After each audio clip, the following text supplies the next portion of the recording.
Okay, welcome everyone. It's my pleasure to introduce today's seminar speaker, Sebastian Deterding. He has studied comparative literature and then did his PhD in communications in Hamburg. He has worked both in industry and also in academia, and he's in academia since then. He's worked in interaction design, civic education, before then coming to the US, being professor here for a while, and then moved to the University of York recently, where he's now in the Digital Creativity Lab. He's a co-editor of Gameful Worlds, such centerpiece. And his work is very interesting because he's both practicing, like making games and studying them, but then also doing more philosophical, reflective work on what game culture is. And for example, he wrote one of the foundational papers on gamification, which is now cited well over 1,000 times. And so it's a pleasure to have him here and to talk about Office Playground. So welcome, Sebastian. Yeah, thanks for the kind introduction. Thanks everybody for coming and thanks for inviting me. Yeah, I'm in this weird situation where I'm a recovering humanities scholar, so I can't help be critical and overthink things. And at the same time, I then get invited, like for instance, this one was triggered by actually a furniture company that came to me and said, you do gamification. Can you gamify office furniture? And then I said, office furniture, sure. And basically this is the result of me thinking through that and saying, sort of, yes, maybe, but no, with caveats. So, Office Playground, can we turn work environments, or can we turn the spatial work environments, the practical environment of work, the social context of work, into something that's more playful? That's what I would like to talk about today. And basically, right, at first sight, the office and play are definitely diametrically opposed things in our minds, right? There is, as epitomized in Jacques Taty's wonderful movie Playtime, right? The office is sort of the archetype of the non-playful, gray, dull, rational, controlled antithesis of play, really. But over time, there have been multiple attempts to bridge the gap between the two, or to merge the two. Particularly here in the Valley, obviously, the 1990s, the first new economy where startups and digital agencies tried to sort of come up with these new working worlds where you had obligatory foosball kickers in all kinds of agency tables that try to make work playful. Today in the 2010s, we see sort of a resurgence of that again in the digital industries, which are now called playful or relaxed office environments. This here is the Google office with a pinball machine, in this case in Tel Aviv. And if in the 1990s the foosball table was obligatory, right now in those playful offices the slide is definitely the obligatory implement. So that's one trend that we see right now, people trying to make work more playful. The other trend Ingmar already mentioned is definitely gamification. So this idea that we can turn not just workspaces but actually also work practices and processes into something that is more motivating, more engaging by learning from games, like using Salesforce or customer relationship management and then adding things like points, badges, leaderboards, so basically rules and progress feedback. So the promise, you can say, underlying these is twofold. The promise is that on the one hand, you have these playful spatial environments that lead to things like creativity and collaboration and increased employee well-being. And then you have these gameful processes that lead to increased engagement and that lead to more optimal or efficient resource use in companies, like not overusing meeting rooms or meeting times. And all of that together leads to productivity. More productivity. And there's quite a bit of studies or hopefulness right now in the working world that this kind of thing might actually work. In a recent survey by New Chapter, a UK market research organization, 80% of the managers they interviewed believe that playful office environments can increase employee motivation. 91% believe that they can increase teamwork and collaboration. Gartner in 2011 already predicted that by 2014, 70% of the Global 2000 companies would have at least one gamified application.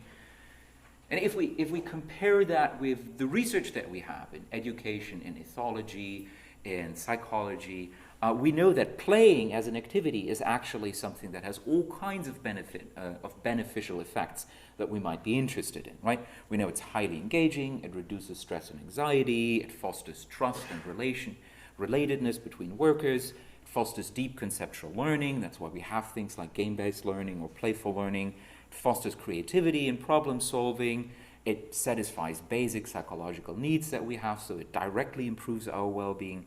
And it makes us more autonomous actors, because in play we're acting autonomously. So if we learn to play by playing, we also learn to be more self-determined as actors, ideally. So that's sort of the big promise. The interesting question obviously becomes, how does all of that play out in reality? And I would argue that right now the majority of these playful office spaces or gamified work processes are something of the kind of this thing, of Fisher-Price Laugh and Learn toys. And since I'm the godfather of a now 3-year-old godson of mine, I just see how every birthday when he's around, relatives descend upon the poor chap with tons and tons of these, and he basically just takes them out of the box and, hey, they're so beautiful and colorful and playful, and then he just bounces around on the buttons a bit until he finds the one button that is consistently engaging, because it's the one button that gets his mother upset, so he has that button as often as possible till the mother takes it away. And I would say a lot of the playful office environments are sort of like these Fisher-Price Laugh and Learn toys. And I want to unpack that claim in 2 steps. First, talk about physical playgrounds and sort of the underlying theories for why people think they work. What is a problem with these theories? And then talking about the social playgrounds, basically the gamified work processes. So the first theory that you find when people try to explain why do we have things like playful office environments is what people in architecture call informal collision spaces, right? If you look at a contemporary office environment like this one, you see basically you have a bit of meeting room here and you have a bit of work environment here, but everything else is basically sort of empty spaces for people to do things, kitchen spaces, and then this wide open green space, again, with a billiard table here and a foosball table, etc. So basically you find that about 60% of the total office space is given for these open free spaces that are not there for working, actually. The theory behind these informal collision spaces is that if you give people a space to basically to mingle across departments, across disciplines, then you will have lots of unplanned collisions between people, and the actual problem solving and the actual innovation and having new ideas comes from people from different fields bumping into each other and thereby exchanging information outside of their daily routines. If you look into the history of this theory, right, why did people believe that this thing worked? It basically leads you back to World War II, to the MIT Building 20, which was a makeshift wooden shack that they put up during the wartime just to have enough people for all kind of the technology development that was happening at the time. It was one of the most terrible buildings to live in ever. It was made out of wood, it had super loud floors, it was full of asbestos, it was leaking, it was raining through, it was damp, it was excruciatingly hot in the summer, freezingly cold in the winter. It was without natural lights in many parts of the buildings, and yet this building was the home of the Model Railroad Club, so it's basically the home of hacking. It's the originating place of the company Bose. It's the origin of Chomsky's transformational grammar. It's the origin of semiconductors, high-frequency photography, and tons of other incredibly important innovation. And people were wondering why. If this is such a crappy building, why did it produce this wealth of new ideas? And one explanation was because this building was so long stretched and because they had a completely cryptic numbering system for the rooms, everybody repeatedly just got lost. Nobody found their offices. And as a result of that, on those long floors, people would regularly bounce into each other and thereby sort of say, hey, here's this little bit about computer science that I'm just inventing. Might that have something to do with what you do in linguistics right now? As Letwin Faraday at MIT put it in a study that was later commissioned about this thing, you might regard it as the womb of the Institute. It's kind of messy, but by God, is it procreative.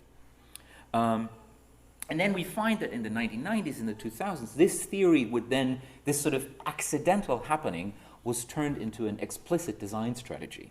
You find it in the design of the Pixar headquarters, in the Pixar headquarters atrium, where very intentionally the meeting rooms and the mailboxes and the cafeteria and the bathrooms were all put into the center of the building, so that for you to pick up your mail or for you to take a bathroom break, you couldn't stay in your floor of your department. You had to go into the inner meeting room where you would then, the hope, the intention was, would bump into other people. And if you listen to people like John Lasseter of Pixar, definitely that kind of strategy worked. We see it again in something like Zappos Las Vegas Downtown project, where the idea is to basically take $350 million to renew the inner city of Las Vegas with the Zappos headquarters, and then these kind of container park where lots of startups can start up and get venture capital and have meeting spaces. Again, that space has obviously the obligatory slide in the middle. And they formalized this idea of informal collision spaces to such an extent that they created a metric for it, which is ROC, or return on collisionable hours. So this idea, if we can maximize the number of hours in which people bump into each other, we believe that we will get a return in terms of innovation and communication and smoothness of communication out of it. So that's the first theory. There is some data behind it that these kind of informal collision spaces actually do work.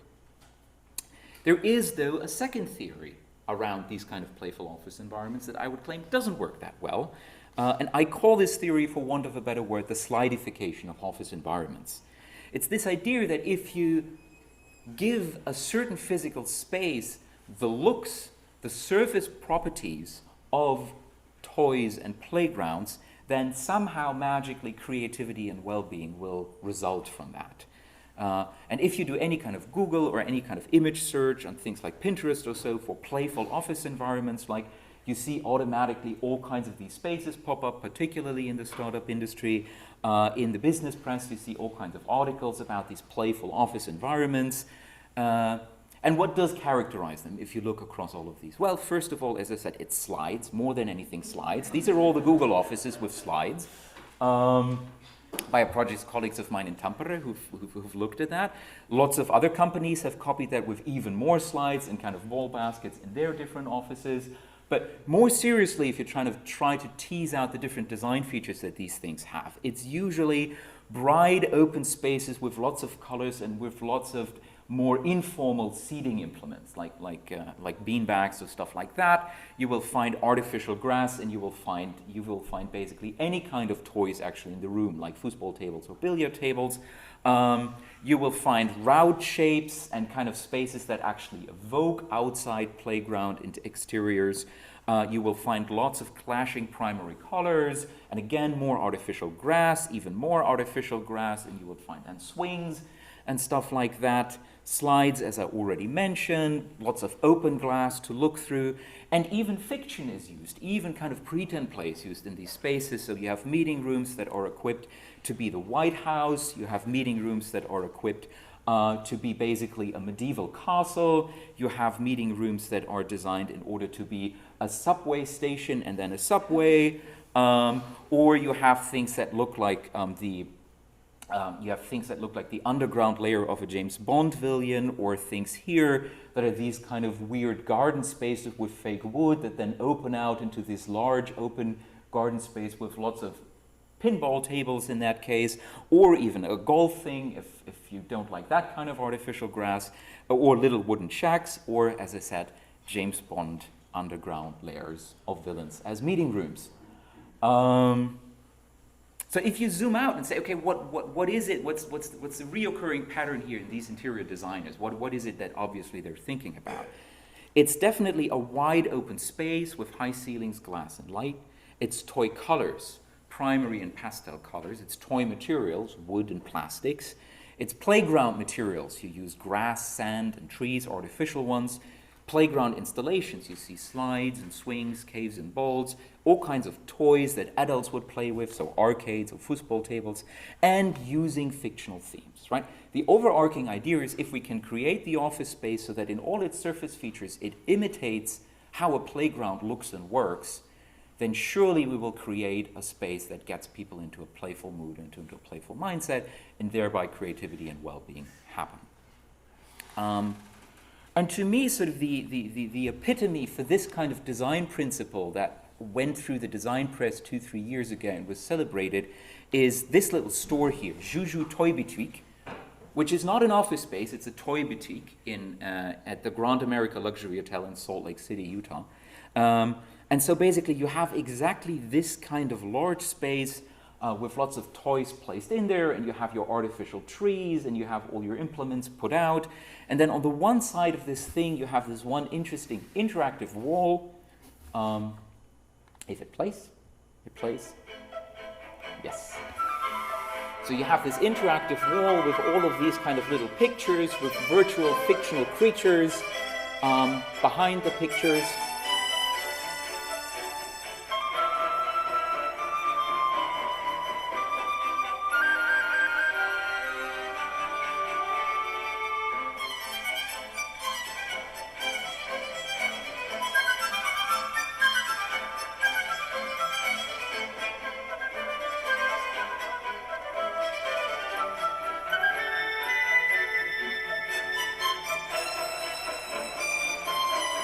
And the weird thing is, even when you watch the promo video, you notice the only place where the kids actually gather in that space is in front of those displays. It's not in any of the other, not in any other part of the space. And even in those displays, they desperately try to interact with them, only to discover that these are just repeat movie loops that don't interact with you as a person at all. And I think that's in a certain sense, that's sort of the exact same phenomenon that happens in these office playgrounds, in these playful offices. It captures something, it captures two terms for me that I always like to latch onto, which is creepy tree houses versus adventure playgrounds, right? If you look at these two examples here, right, this one thing here on the left and this one thing here on the right, which one would you feel is more inviting of playing, of actually playing around, of getting in a playful mood? Who would say the one on the left? No? Over one. Good chunk. Who would say the one on the right? 1, 2, 3. Okay. From those who said on the left, why the thing on the left? You could do anything in that. You could draw anything. Okay. Why could you do anything in that thing? The other one? On the right. And no, in this one, on the left side, why could you do anything in that? No, you could do, you could be creative and be free. Yeah. I feel freer in that left structure than the very structured, pristine. Mm-hmm. Yeah. It leaves more up to the imagination. It leaves more up to the imagination. It's not finished as a visual representation. It's freer, right? It's freer just in terms of the fact that it's rough, but it's also freer, you could argue, in the very fact that this is makeshift. So by the very fact that it is makeshift, it sort of says it doesn't matter if you change this thing or if you break it apart, if you do something about it. Whereas the other thing is finished, fixed, polished, and says basically, this is nice, come and admire me, but by God, don't play around with me, actually. And as I said, educators have actually found a very nice term for this. They call it the creepy treehouse, an institutionally created, operated, or controlled environment in which participants are lured in by mimicking pre-existing open or naturally formed environments, or by force through a system of punishment or resource. It's basically this idea that a lot of actually also play in education or so is where I, as the teacher, or as the institution, or as the office person say, come here, right? This is a super playful space, but then please play by my rules. And please, you have to play here, right? Versus the other one on the left side is what Christopher Alexander, one of the inventors of patterns as a design principle, called the adventure playground as a design pattern for good, for livable cities. Set up a playground for children in each neighborhood, not a highly finished one with asphalt and swings, but a place with raw materials of all kinds, nets, boxes, barrels, trees, ropes, etc., where children can create and recreate playgrounds of their own. The difference between the two is that the left one, the adventure playground, basically says, here are the raw materials, you play, because playing is interacting with your environment, versus the other says, here's a space that looks playful, but you can't do anything with it. You can't actually play in it. So the design pattern, the first underlying design pattern there for me is that a lot of these office playgrounds are like the Fisher-Price law of learn toys. They're exhaustibles in terms of the possibilities of interacting with them, in terms of the things that you can explore that put what-if questions into your head to probe around. They're very, very shallow, because you just come in, you see how they work, maybe you shove a little bit around with your chair, but that's about it. That's everything you can do with this thing. As with the Fisher-Price Law from Learn Toy, right? You can just hit those pre-specified buttons. That's it. Compared to things that give you actual possibility spaces by Lego that don't prescribe how you use them, but thereby opening up this very, very, very large possibility space of what it is that you do in these spaces with them. And possibility space is not a term by me, it's one that lots of game designers, like for instance Will Wright, use to then describe the kind of genre that they call sandbox games, right? Not for no reason. Sandbox games as in playground games that give you these kinds of possibility spaces where you actually have a large amount of possibility and choice in what you do with these things. Now, the great thing about this design principle, I give you a possibility space, I give you freedom, is that in architecture, we actually have a practical historical example for people doing that. So we can see whether this theory works out. The case in point is the Action Office, designed by Robert Probst, 1964, for Herman Miller, which back at the time when it was created had a very strong underlying conceptual program. It was not just a nice piece of design, they were actually thinking about office work relatively hard. Right, in the little brochure that you got when this thing got introduced, you could read, right, today's office is a wasteland, it saps vitality, it blocks talents, frustrates accomplishment, has a depressing capacity, etc. And instead we want to have an office that allows you to live better with your work, to do your work better, a place where we would say you're not doing tedious work, you're doing creative work of the mind, and therefore the office should be a mind-oriented living space. And what's the most important bit for that mind-oriented living space? It is, as Robert Probst put it, it is change. It is the fact that our current environment changes, and it's the fact that if you solve creative problems, you have to be able to adapt your own work environment to just fit exactly those needs. So in this thing and in other places, he actually articulated a set of design principles that he tried to embed in this Action Office. The forgiving principle that we must be allowed to be able to change, as in a playground. We must be able to play around, to change the office environment if things change, if projects change, if people change. We must have grace with that kind of change, and what he calls online planning and expression is basically we must put a lot of the agency and the autonomy about these kinds of things to the individual office worker down there.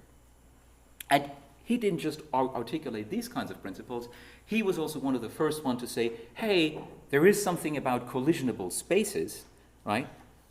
Once we get people out of their predefined, seated, stuffy places, and once we get them moving around in the space, we will get great things.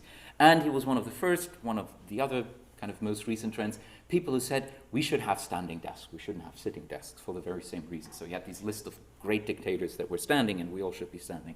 So the vision that we had is that you have these open spaces with things that are predominantly around sort of half seating, half standing, but where you have these kind of highly modular furniture pieces in and of themselves that are then also highly modular in where you want to place them in the space. So you just had your open space, you place these things where you wanted and what you wanted. Now, in 1964, when the Action Office came out, it won accolades and was celebrated in the press, but it didn't sell. It partially didn't sell because it was way too luxurious, and it partially didn't sell because at that time people in offices started to rationalize. So because it didn't sell, 1968, Action Office 2 came out, likewise designed by Probst, and in response to the fact that the first one didn't sell, he actually doubled down on his philosophical principles.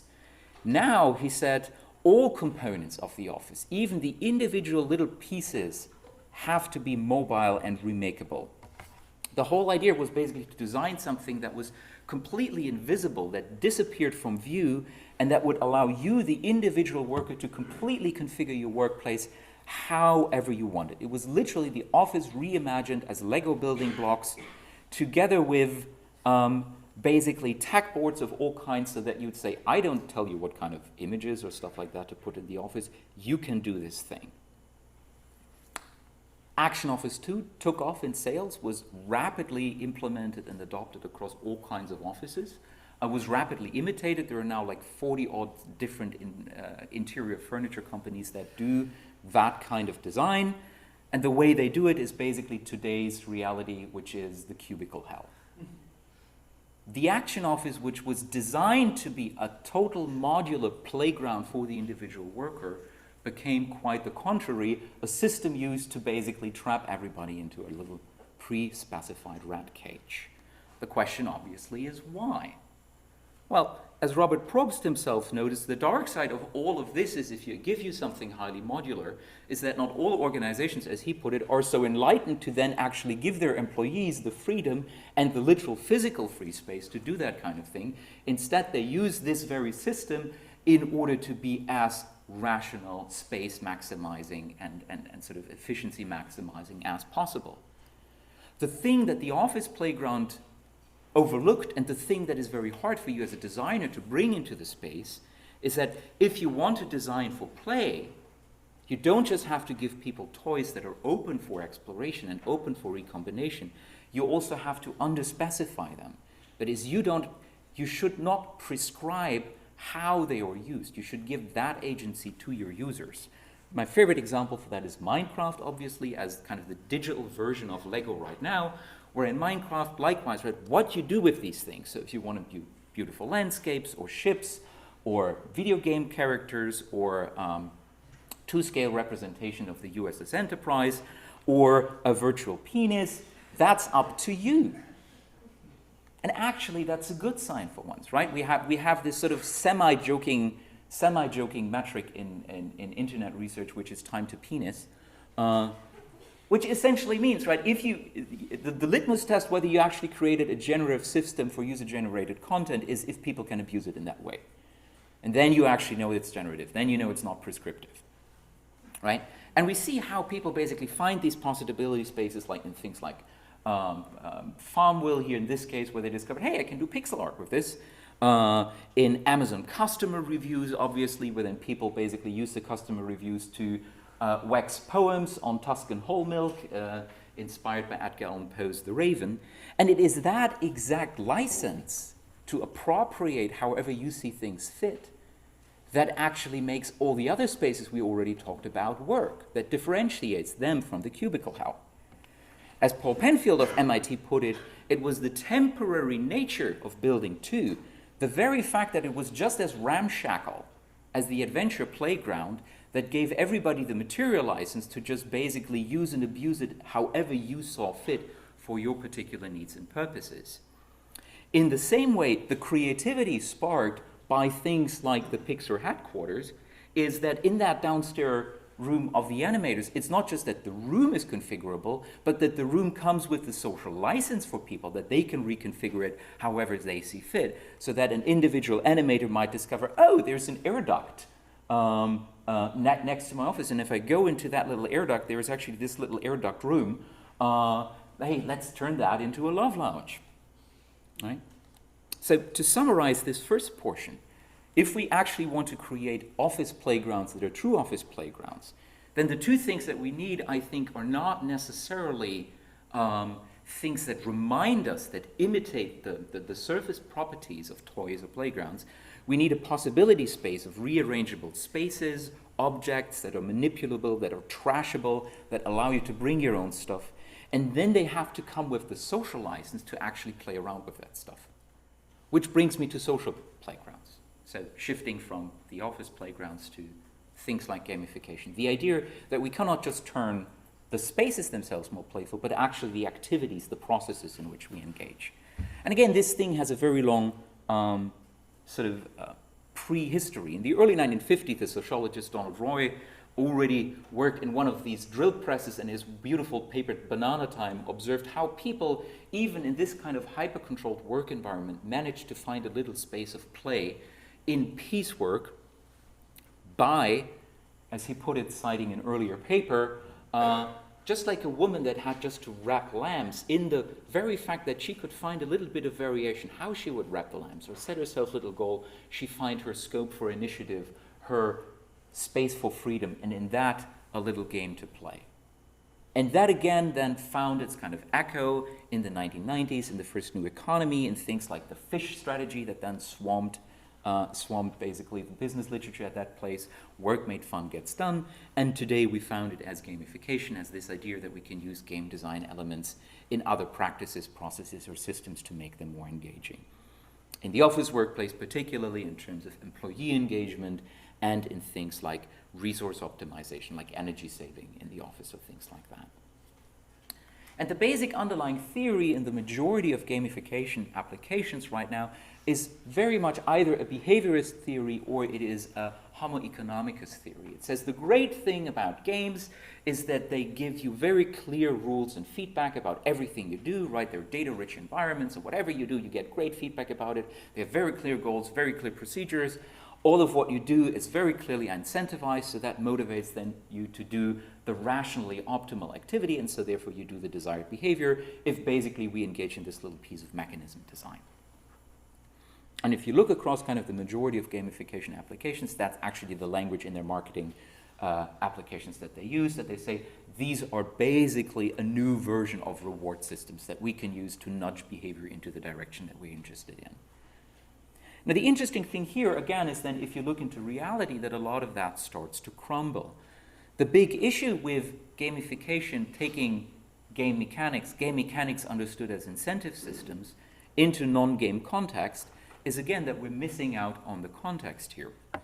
This is a recent news story about Disneyland trying to use gamification in Disney World in their hotels, where they try to motivate employees who were folding the laundry to fold the laundry faster by giving them large flat screens where they basically had a leaderboard who folded the most laundry in a period of time. And then when they actually interviewed the workers and say, hey, is this an engaging competition? They say, no, that's yet another form of micromanagement of somebody breathing down my neck. It feels like an electronic whip. And again, that's not anecdotal evidence. We have a series of papers right now reporting that this kind of mandatory fun in the workplace or with serious games, or a paper I'm presenting tomorrow at CHI actually, the moment where we turn play into work, that this kind of thing breaks down. Why does it break down? It breaks down because it fails to observe that play as an activity, as in context, is a voluntary activity by definition. Right? The very quality of play, for us to call something play, is that we feel, I do this autotelically, I do this for its own sake, I do this because I want to do it. And that's actually not just a definitional quality, that is something that explains to us why playing games is a fun activity. It's one of the core things that makes game play, not just games, but game play, fun and engaging. If you look into the currently most well-developed theory of intrinsic motivation, why is it that we do certain things for their own sake? Self-determination theory. Self-determination theory says, just in the same way that we have certain innate physiological needs, hunger, thirst, sleep, that we need to satisfy in order to live and flourish, we have certain innate psychological needs that we also need to satisfy in order to flourish as individuals. These needs are competence, the sense that you achieve change in the world, that you grow in your capacity to affect change in the world. Relatedness, the feeling that you are in intimate relations with other people, that you are supported and supporting others. And autonomy, the sense that you are basically in control of yourself, that you agree with, that you congrue from your goals, your identity, your values with whatever it is you're doing at that moment in time. Right? The experience of being autonomous is in and of itself an enjoyable and actually a human necessary experience. And that is something that playing as an autonomous activity gives us, which turns our standard thinking about things like applied games or serious games or gamification around, right? The standard theory is games are so fun that people play them voluntarily. So if only we could turn work or other things into something as fun as games, people would also do them voluntarily, right? Crowdsourcing, we don't have to pay them, yay. Whereas to a certain extent, right, I don't say that's completely wrong, but to a certain extent, it's actually the other way around. The very fact that playing is a voluntary activity is part of the reason why playing games is an enjoyable activity, right? Which explains phenomena that one and the same activity, like basically calculating spreadsheets, is something that if you do it mandatorily at work, you want to get paid for it, versus in a game like EVE Online, where to a certain extent you're doing exactly the same thing. If you get deeper into the game, you pay for the privilege of engaging in that activity, because it's a self-chosen operating on spreadsheets rather than one that is put upon you. So how can we get out of that? How can we get out of the idea that we just put an incentive system or rule system into something and instead create actually playing as a social situation, as a context, as a certain approach towards a situation that is voluntary, which is the fourth theory I would like to look at that we find in these kinds of implementation. And again, a theory where I would say there is a bit of problematic things here. The idea that you see in a lot of cases that just if we put new procedures into place, we will get new values, we will get new mindsets, we will get new practices in the office space. My favorite example for that comes from the German documentary Work Hard, Play Hard about the modern work environment, which documents HR consultants that in this case tried to help the German public mail system to be more agile, more flexible, more innovative. And the way that they did that, they'd say, hey, we know another practice in another area that is already agile and flexible and innovative. It's agile software development, right? And we know that agile software development has at its core these kind of values where you put in individuals and interactions over processes and tools, that you put working software over comprehensive documentation, etc. And apart from these principles, it also has certain underlying, apart from these kind of basic claims, it has underlying principles like build projects around motivated individuals, give them the environment and the support they need, and trust them to get the job done, as a kind of enshrined culture of agile software development. Now, agile software development also, if you look into Scrum, has certain actual processes and tools and things like that.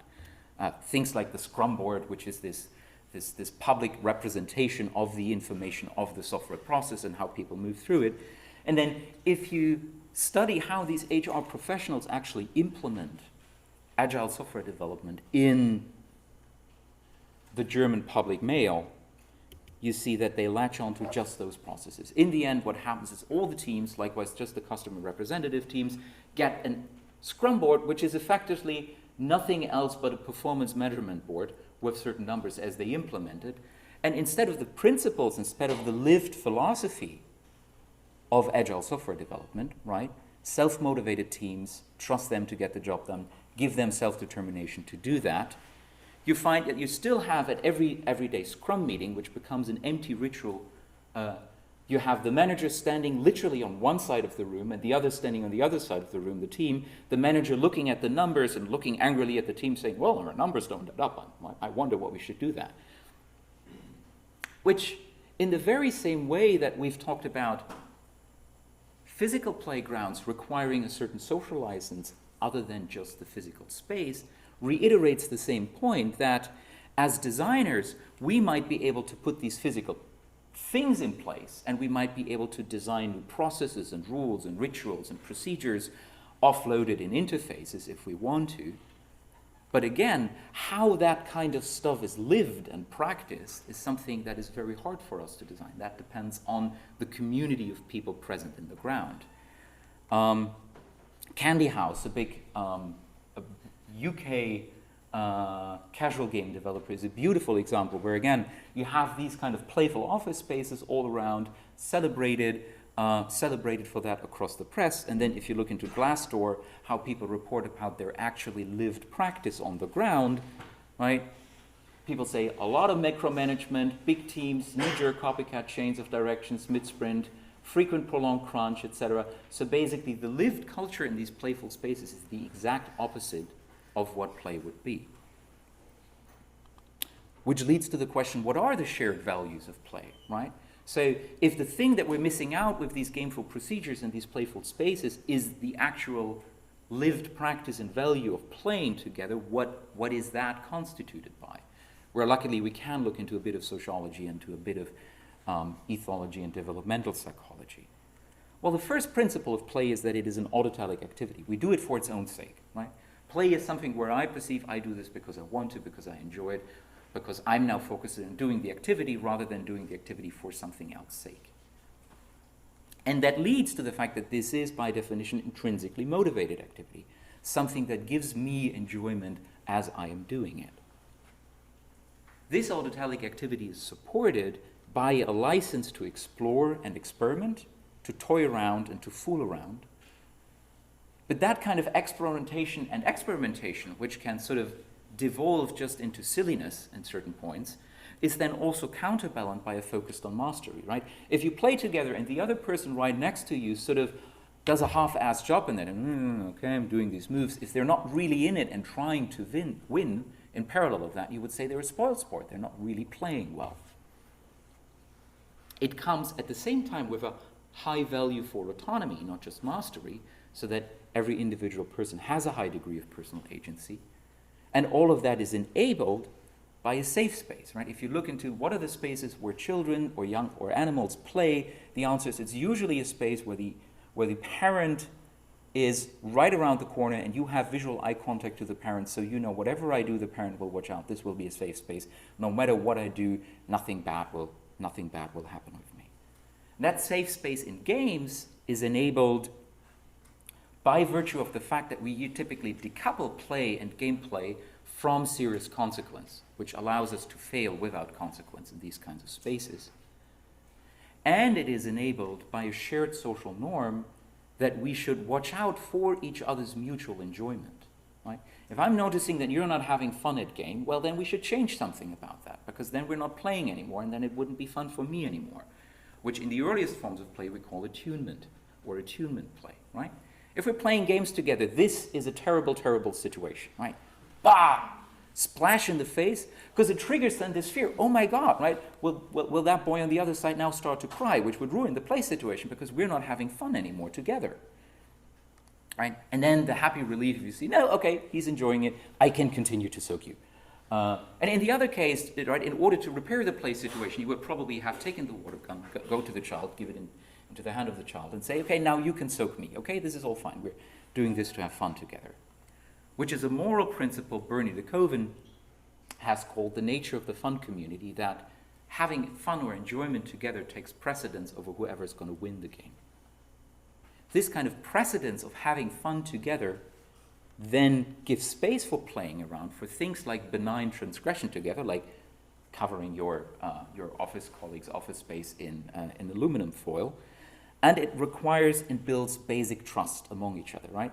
The fact that we're testing out each other's boundaries, that we're pranking with each other, that we have this space for benign transgressions means, also if you think about something like karaoke, right? I'm embarrassing myself in your front, and I know that you're not really going to exploit that, right? You're not really going to heckle me for that. And in return, you then step into the middle, you step into the fray, and I won't seriously heckle you. In that sense, we signal to each other that we can trust each other in that situation. Now, there is an obvious problem with all of that. The problem is that all of these values and goals obviously are pretty diametrically opposed to the typical goals and values of work, right? Work is other-determined typically, play is self-determined, work is instrumental, it cares about outcomes, play is autotelic, it only cares about the activity, work is consequential, play is inconsequential, work is regulated, play is open. In work, we care for the results. In play, we care for each other. In work, the motivation serves the function, right? You have to be, or you should be engaged only to the extent that I drive results. In play, how I design the system, how the system functions, should support motivation, should support enjoyment. So we can't directly, obviously, just implement play values in work systems. So what we might try and be able to do instead is kind of find a middle ground, some set of playful values that acknowledge the constraints in the situation within a work environment, but that try to tune this kind of system in terms of its values to a system where play within a work context is possible. So something that's not completely other-determined but autonomy-oriented, something that's learning-oriented, because learning is a big part of the fun in playing, something where we have lots of safety nets, something that is very open and trust-based as a culture, something that is oriented around mutual care for each other rather than competition, and something that's more based in values than instrumental outcomes. And I would like to close with just a couple of examples how, again, as designers, we can support these things. A certain kind of, if you want, social design patterns for doing this. One of the first patterns to do this is what we call in animal behavior a play bow. That is, you make a first opening move in which you yourself make yourself vulnerable and thereby signal to the others that you trust them before you request them to trust you, right? If you want to have a playful office environment, as you as a manager don't go forward and do that first yourself, nobody else is going to do it. My favorite example for that is Antanas Mockus, the once or multiple-time mayor of Bogota, which was at the point in time when he took office one of the most crime-ridden cities in the world. And basically what he did, he got out in there and said, in order to rejuvenate civic culture in my city, I have to do things like that, like in that case, dressing up as super citizens and going out in the street and just being nice to people as a result of that. The second thing that he did, that then if you do this first step as the leading person in the organization, is that instead of punishing and reinforcing certain things, certain practices or behaviors, they're modeled. They're modeled with an appeal to basically your inner values rather than something like, here's what you care about as a result. So what they did, one of the big issues in Bogota is terrible driving practices. You have tons and tons of lethal accidents because the car drivers basically don't care about the pedestrians and just run them over.